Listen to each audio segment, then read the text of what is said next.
வருமான வரித்துறை எந்தெந்த சூழல்களில் ஒருவர் மீது கிரிமினல் வழக்கு பதிவு செய்யலாம்னு சொல்லிட்டு போன பதிவில் பார்த்தோம். அதில் வந்து 3 சூழல்களை தான் சொன்னேன்.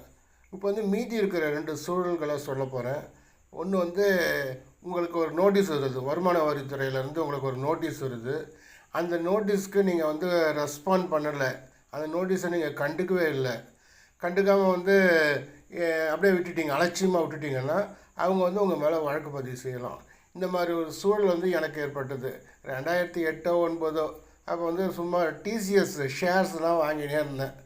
என்னோடய சம்பளமே 8000 ரூபாய் தான். வாத்தியார் வேலையில் தனியார் கல்லூரி ஆசிரியர் வேலையில் என்னோடய சம்பளமே 8000 ரூபாய் தான். அப்பப்போ ஏதாவது வாங்கின்னு இருப்பேன். வாங்கி ஒரு மாதத்துக்கு ஒரு ஷேர் வாங்குவோன்னு வச்சுங்களேன்.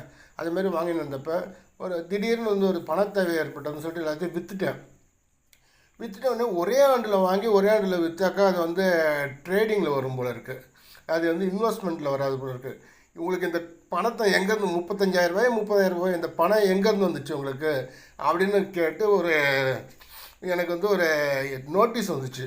எவ்வளோ வாங்கின சம்பளம்? 8000 ரூபாய் சம்பளம். இன்கம் டேக்ஸ் கட்டுறதுக்கு கூட எனக்கு அருகதை இல்லாத எனக்கு அன்றைக்கி வந்து எனக்கு இன்கம் டேக்ஸ் நோட்டீஸ் வந்துச்சு.